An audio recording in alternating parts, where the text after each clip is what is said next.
안녕하세요, 여러분. 오늘은 60세 이후 과일 섭취에 대해 과학적이고 균형 잡힌 시각으로 이야기해 보려고 합니다. 인터넷에는 특정 과일이 위험하다거나 절대 먹으면 안 된다는 극단적인 주장들이 많습니다. 하지만 영양학과 의학은 그렇게 단순하지 않습니다. 오늘은 나이가 들면서 우리 몸에 어떤 변화가 일어나는지, 그리고 그에 따라 과일 섭취를 어떻게 조절하면 좋은지 과학적 근거를 바탕으로 말씀드리겠습니다. 먼저 60세 이후 우리 몸의 변화를 이해하는 것이 중요합니다. 첫 번째, 대사 기능의 변화. 기초 대사율이 점진적으로 감소합니다.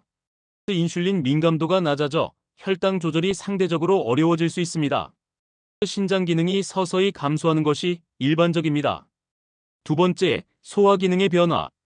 위산 분비가 감소할 수 있습니다. 장 운동성이 다소 저하될 수 있습니다. 소화 효소 분비가 줄어들 수 있습니다. 하지만 이러한 변화는 개인차가 매우 큽니다. 건강 상태, 생활 습관, 유전적 요인에 따라 천차만별입니다. 과일은 여전히 중요한 영양 공급원입니다. 세계보건기구 WHO와 대한영양학회는 연령과 관계없이 하루 과일 섭취를 권장합니다. 과일에는 비타민, 미네랄, 식이섬유, 항산화 물질이 풍부하기 때문입니다. 과일 섭취 시 주의가 필요한 경우가 있는데요. 특정 질환이 있는 경우에는 과일 섭취에 주의가 필요합니다. 첫 번째, 당뇨병 환자는 혈당 지수가 높은 과일의 양을 조절해야 합니다. 두 번째, 만성 신장 질환자는 칼륨 섭취를 제한해야 할 수 있습니다.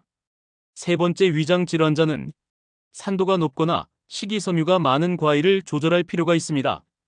중요한 것은 절대 먹으면 안 된다가 아니라 내 건강 상태에 맞게 조절한다는 개념입니다. 주의가 필요한 과일과 그 이유. 첫 번째, 바나나. 칼륨이 풍부한 과일입니다. 중간 크기 한 개당 약 420mg으로 만성 신장 질환 3단계 이상 환자는 칼륨 섭취를 제한해야 합니다. 당분이 다소 높은 편입니다.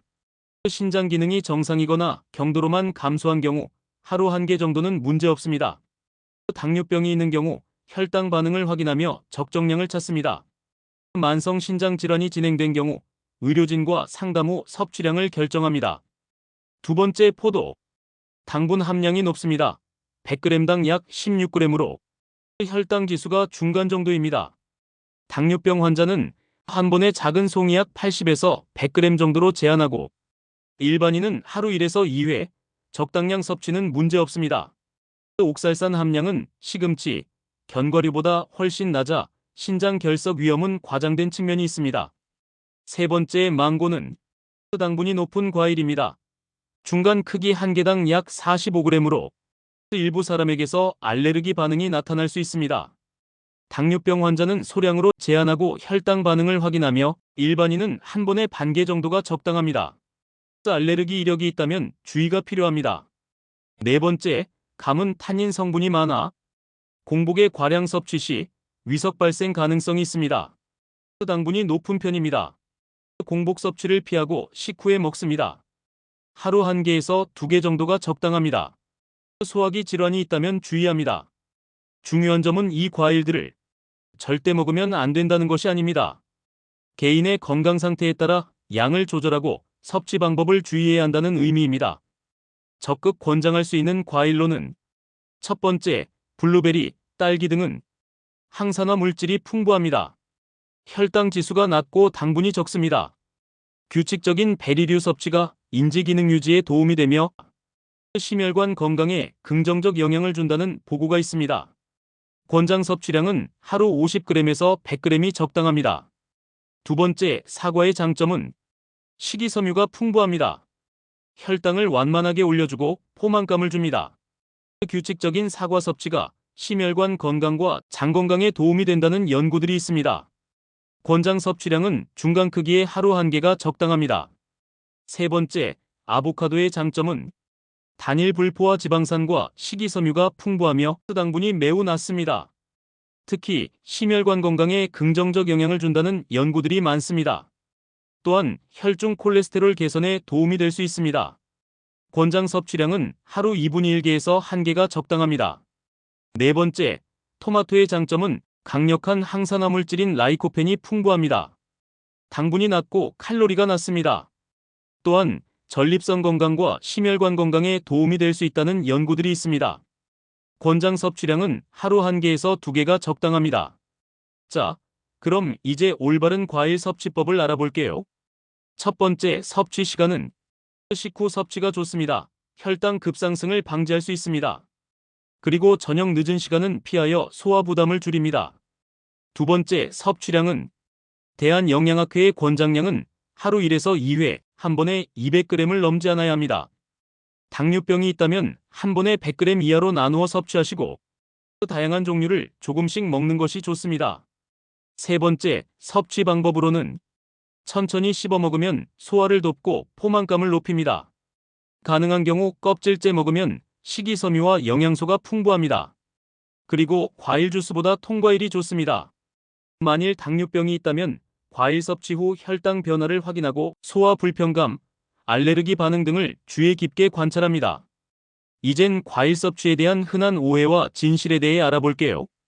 오해 첫 번째, 60세 이후에는 과일이 독이다. 진실은 적절한 양의 과일은 여전히 건강에 이롭습니다. 다만 개인의 건강 상태에 맞게 선택하고 조절해야 합니다. 오해 두 번째, 과일의 당분은 설탕과 똑같다. 진실은 당분 외에도 식이섬유, 비타민, 미네랄, 항산화 물질이 함께 들어있어 단순 설탕과는 다릅니다. 오해 세 번째, 특정 과일만 먹으면 질병이 예방된다. 진실은 단일 식품으로 질병을 예방할 수는 없습니다. 전체적인 식단의 균형이 중요합니다. 오해 네 번째, 병원에서 중요한 정보를 숨긴다. 진실은 환자의 건강 상태에 따라 개별화된 영양 지도를 제공합니다. 필요하다면 언제든 질문하고 상담받을 수 있습니다. 자, 그럼 이제부터 이렇게 한번 해보세요. 1단계, 현재 상태 파악. 현재 어떤 과일을 얼마나 먹고 있는지 기록해봅니다. 본인의 건강 상태를 확인합니다. 2단계, 목표 설정. 하루 1에서 2회, 적절한 양의 과일 섭취를 목표로 합니다. 다양한 종류의 과일을 순환하며 먹습니다. 3단계, 점진적 조정. 급격한 변화보다는 천천히 습관을 바꿉니다. 과일을 먹은 후 몸의 반응을 관찰합니다. 4단계, 정기적 점검. 혈당, 혈압 등 건강 지표를 정기적으로 확인합니다. 필요시 의료진과 상담하여 조정합니다. 과일을 구매하실 때는 제철 과일을 선택하면 신선하고 영양가가 높습니다. 또한 한 번에 너무 많이 사지 않아야 합니다. 냉동 베리류도 좋은 대안입니다. 60세 이후 과일 섭취는 절대 먹으면 안 된다와 무조건 많이 먹어야 한다의 양극단이 아닙니다. 핵심은 3가지입니다. 첫 번째, 본인의 건강 상태에 맞게 선택합니다. 두 번째, 하루 1에서 2회 적절한 양을 섭취합니다. 세 번째, 여러 종류의 과일을 골고루 먹습니다. 과학적 근거에 기반한 정보를 바탕으로 스스로 현명한 선택을 하시기 바랍니다. 특정 질환이 있거나 궁금한 점이 있다면 전문가와 상담하는 것이 가장 확실한 방법입니다. 건강한 노년은 극단적인 제한이 아니라 균형 잡힌 식단과 생활 습관에서 시작됩니다. 시청해주셔서 감사합니다. 구독과 좋아요는 더 좋은 콘텐츠를 만드는 데 큰 힘이 됩니다.